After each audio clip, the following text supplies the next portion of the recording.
Amen. Panalangin bago magsimula ang klase. Aming Diyos na mabuti at mapagmahal, maraming salamat po sa araw na ito. Salamat po sa buhay at kalakasang taglay namin ngayon. Salamat din po sa pagkakataong kami makapag-aral.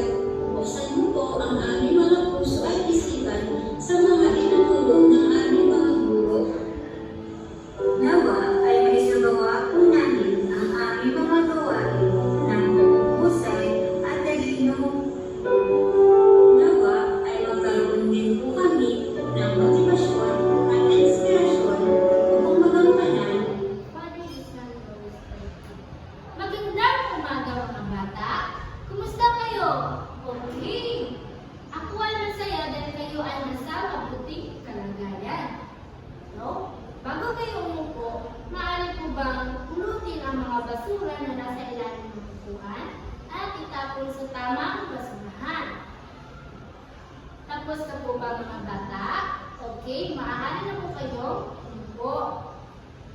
At ngayon, maaari ko bang malaman kung sino ang wala sa araw na ito? Okay, mahusay dahil kayo ay kumpleto. At dahil kayo ay kumpleto, bigyan nyo ang inyong sarili ng 5 palakpak.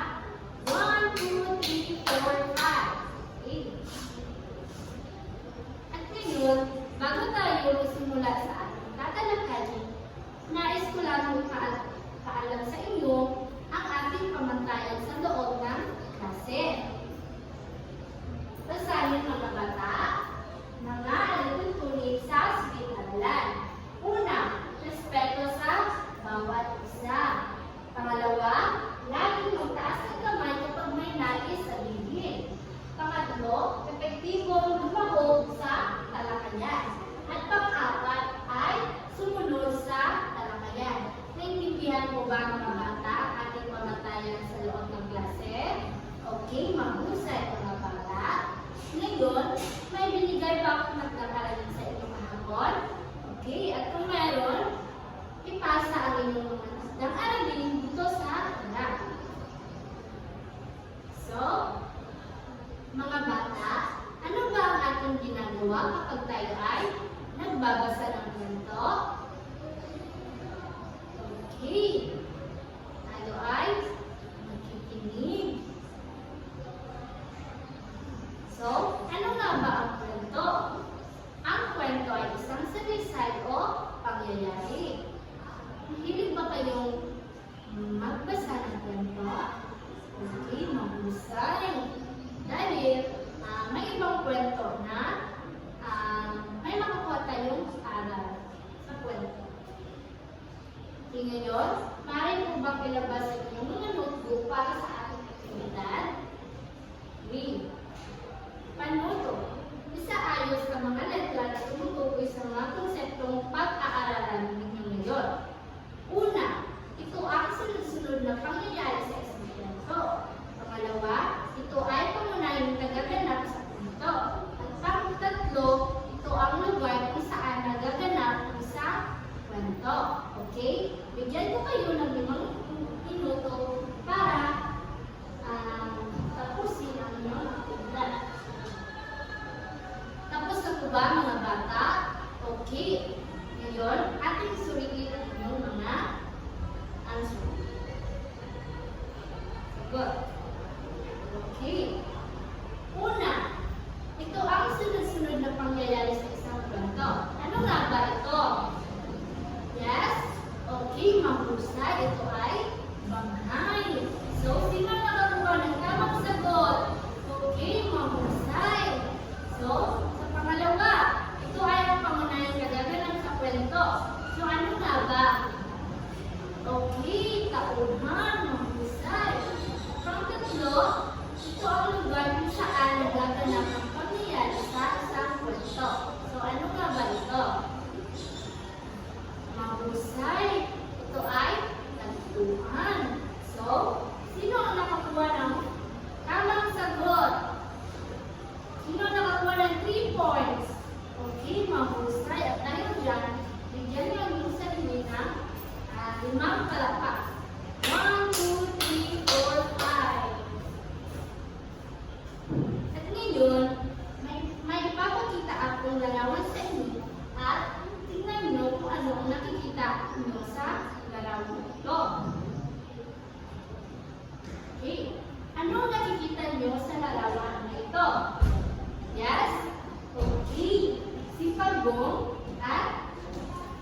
Sila ay nagbubuhat ng saging mahusay.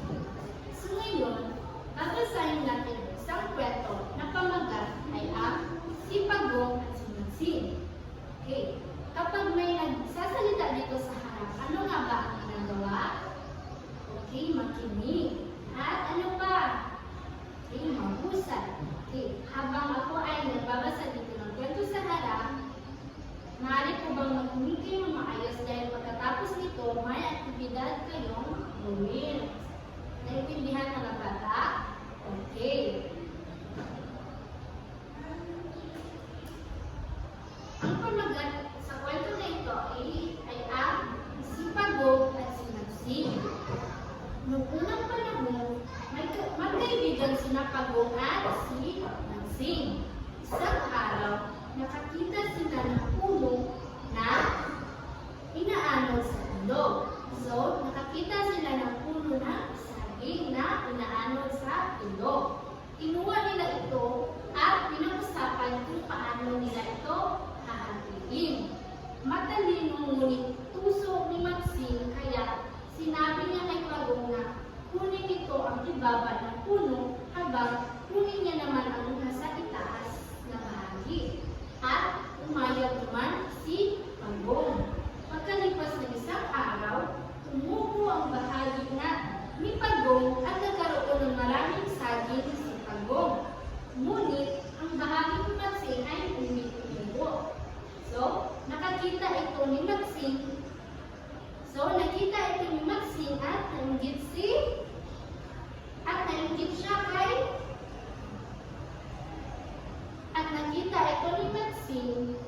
at nainggit siya kay Pagong. Umakyat siya sa puno at kinain ang lahat ng saging. So, umakyat si Magsing at kinain niya lahat ng saging na pinaghatian nila ni Pagong. Okay. Galit na galit si Pagong kaya naglagay siya ng mga tinik sa paligid ng puno. Nang bumaba si Magsing ay natinig si Magsing at siya ay nasaktan. At dahil sa kanyang kasakaman at panlalamang naparusahan si Magsing. Kinaintindihan niyo ba mga bata ang kwento? Okay, mahusay. Ngayon, may katanungan ako. Okay. Ano nga ba ang pamagat ng kwento ng ating binasa ngayon? Okay. Si Pagong at si Magsing. Okay, mahusay. Pangalawa, sino-sino naman ang natauhan sa kwento? Yes? Okay, si Pagong. At sino pa ba? Okay, si Magsing. Mahusay mga bata. At saan naman nangyari ang kwento? Very mahusay. Nangyari ang kwento sa ilog. Pagkatapos niyan, ano naman ang nangyari sa simula? Mahusay. Elaine. So, magkaibigan sila Pagong at Magsing. Isang araw, nakakita sila ng puno na inaanod sa ilog. Kaya, kinuha nila ito at pinag-usapan kung paano hatiin. Okay, mahusay mga bata. Okay. Ngayon, may idea na ba kayo kung ano ang ating tatalakayin sa araw na ito? Okay, mahusay. So, ano nga ba ang mga elemento ng kwento? So, una, tauhan. Ito ay tumutukoy sa gumaganap sa kwento. Pangalawa, tagpuan. Ito ay tumutukoy sa lugar kung saan lugar na pinangyarihan ng kwento. At pangkatlo, banghay. Ito ay pagkasunod-sunod na pangyayari sa isang kwento. So, tatlong bahagi ng banghay. Simula. Ito ay nagsasabi kung paano nagsimula ang suliranin o problema sa kwento. Gitna. Ito ay tumutukoy sa suliranin na kinahaharap ng pangunahing tauhan sa isang kwento. At katapusan,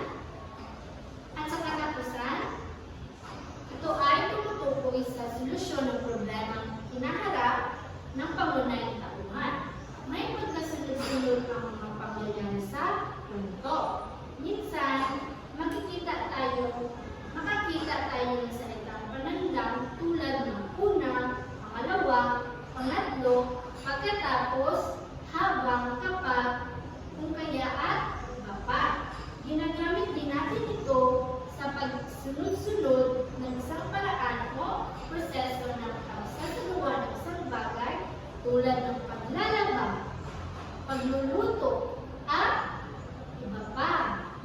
Okay. Naintindihan ba mga bata? Okay. Kung naintindihan nyo, maaari po bang ilabas ang inyong mga notebook para sa ating aktibidad at isulat mo ito. Ano ito? Pagsunod-sunodin ang mga pangyayari sa kwento. So, isulat ang number mula una hanggang pang-5 sa kahon. Okay. Bigyan ko kayo ng 5 minuto para tapusin ang inyong aktibidad. Tapos na ba kayo mga bata? Okay, ating i-check ang inyong mga sagot. Sino ang nakakuha ng 5 puntos? Mahusay. Sino naman ang nakakuha ng 4 na puntos? Mahusay. Okay? Bigyan mo ang inyong sarili ng 10 palakpak. 1, 2, 3, 4, 5, 6, 7, 8, 9, 10. Ngayon naman, sa ating ikalawang pangkat, panuto. Lagyan ng A to E upang mapagsunod-sunod ang mga pangyayari sa kwento. So, una, nagkasundo sina Pagong at Maxine na hatiin ang puno ng saging. Pangalawa, pinili ni Maxine ang itaas sa bahagi ng puno. Pangtatlo, lumaki at namuha ang puno ng saging ni Pagong. Pang-apat, pinili naman ni Pagong ang nasa ibabang bahagi ng puno. At pang-lima, hindi nakakuha ng bunga si Maxine dahil wala itong ugat. Okay, bigyan ko kayo ng 3 minuto para tapusin ang inyong aktibidad. Itapos na po ba mga bata? Okay, ngayon, atin namang sulitin ang inyong mga sagot. So, una. So, ang tamang sagot ay letter A. Pangalawa, letter B. Pangatlo, letter D. At panghuli ay letter E. Okay. Sino naman ang nakakuha ng perfect score? Okay, mahusay.